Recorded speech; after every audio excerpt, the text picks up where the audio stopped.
সর্বশেষ তথ্য যদি একটু আপনার কাছে জানতেই চাই, বাংলাদেশিদের খবর জানানোর পাশাপাশি দুর্ঘটনার কারণ এখন পর্যন্ত এত ঘন্টা পেরিয়ে গেলেও খুব একটা পরিষ্কারভাবে জানা যায়নি। আমরা জানি যে সেখানে অভিযান থেকে শুরু করে তদন্ত চলছে। কোনো তথ্য কি পেয়েছেন? কেমন করে এই দুর্ঘটনা ঘটলো? প্রথমেই একটু সংশোধন করে দেই। অধিকাংশ সংবাদ মাধ্যম বিশেষ করে আ আমাদের দেশের অর্থাৎ ভারতবর্ষের যে আ ১ম শ্রেণীর যে সংবাদ মাধ্যমগুলো আছে তারা সকাল থেকেই কিন্তু একটি ভুল সংবাদ পরিবেশন করে এবং যার জেরে দেখা যায় যে কপি পেস্ট অনুবাদ শিল্পের কারণেই সেই ভুলটা এখনো অব্দি চলছে। ৯ জন বাংলাদেশীর মৃত্যু হয়নি। আ মোট ৯ জনের মৃত্যু হয়েছে। তার ভিতরে কিন্তু ৭ জন বাংলাদেশী। যার আচ্ছা। ভিতরে কুষ্টিয়ার আছেন একই পরিবারের সাংবাদিকের পরিবার ৪ জন এবং সাভারের ১ জন, সাতক্ষীরার কালীগঞ্জ নামক এলাকার ২ জন। এই মিলে কিন্তু আপনার মোট ৭ জন বাংলাদেশী মারা গেছে এবং ২ জন, একজন ঝাড়খণ্ডের, একজন শিলিগুড়ি। মোট ৯ জনের মৃত্যু হয়েছে। এবং এই যে হোটেলে যে মৃত্যু হয়েছে আবাসিক হোটেলে সেটার কারণ কিন্তু অগ্নিসংযোগ এবং এই অগ্নিসংযোগটা কিভাবে হলো? প্রাথমিক তদন্তে যেটা বলা হচ্ছে যে এই হোটেলের ৩ তলা মোট আরকি ৪ তলা হোটেল। আ ম এবং এই আবাসনে কিন্তু একাধিক হোটেল ছিল। বলা হচ্ছে ৫ টি কিন্তু বাস্তবে ৯ টি। এবং হোটেলটি ৩ তলায় গতকাল রাত ২টো নাগাদ হঠাৎ করে এসি বিস্ফোরণ হয়। সেখান থেকে আগুন ছড়িয়ে পড়ে এবং তার যে ধোঁয়া, সেই ধোঁয়া এতটাই ছড়ায় যে শ্বাসরোধ হয়ে কিন্তু ৯ জনের মৃত্যু হয়েছে। এবং এই হোটেল থেকে আপৎকালীন যে সিঁড়ি দিয়ে বের হবেন আরকি যে সমস্ত আবাসিক ছিলেন, অতিথি ছিলেন সেটা সম্ভব হয়নি।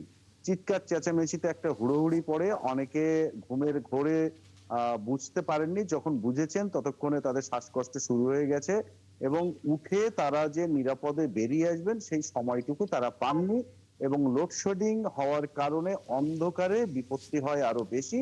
সে কারণেই মৃত্যু। আ এই ৯ জন এবং দ্রুত দমকল সেখানে পৌঁছায়। আ সে কারণে মৃত্যুর সংখ্যা অনেকটা কমেছে, নইলে মৃত্যুর সংখ্যা আরো বাড়তে পারত। এবং চিৎকার চেঁচামেচিতে আশপাশের হোটেলের আবাসিকরা জেগে ওঠে। হোটেলের যারা কর্তৃপক্ষ ছিলেন তারা জেগে ওঠে, উঠে তারা কিন্তু উদ্ধার করে। দমকলের পাশাপাশি পুলিশ আসে, স্থানীয় বাসিন্দারা, আবাসিকরা আসেন এবং যে সমস্ত হোটেলের কর্মচারী ছিলেন তারা এসে কিন্তু এই সংখ্যাটা অনেকটাই কমিয়েছে এমনটা বলা হচ্ছে যে হোটেল কর্তৃপক্ষের তরফ হোটেলে থেকে। কি হোটেলের যিনি এক্সিটের কোনো আসলে ব্যবস্থা ছিল কিনা বা অগ্নি নির্বাপন ব্যবস্থা ছিল কিনা? দেখুন, মূলত এই যে হোটেলটিতে আগুন লেগেছে সেই হোটেলটিতে কিন্তু ৳৫০০ বিনিময়ে কলকাতার নিউ মার্কেট সংলগ্ন এই হোটেল ঢিলছুড়া দূরত্বে সেখানে কিন্তু থাকা যেত। তো স্বাভাবিকভাবে একটা ৪ তলা বাড়ি, সেই বাড়িতে গেস্ট হাউস এবং হোটেল বানিয়ে কিন্তু মোট ৯ জন ব্যবসায়ী তারা এই ব্যবসাটা চালাচ্ছিলেন। এবং এখানে কোন রকম কিন্তু কোনো পরিকাঠামো ছিল না। অগ্নি নির্বাপন বা অগ্নি সুরক্ষা যে ব্যবস্থা সেটি ছিল না। আর আপৎকালীন যে সিঁড়ি সেই সিঁড়ি কিন্তু ছিল না।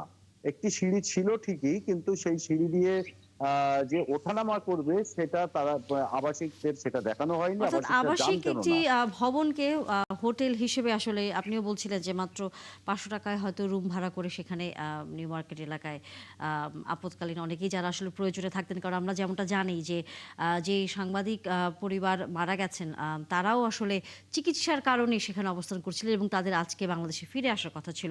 অনেক ধন্যবাদ সত্যজিৎ। আমরা নিশ্চয়ই আবারও আপনার কাছ থেকে এই বিষয়ে খবর জানব।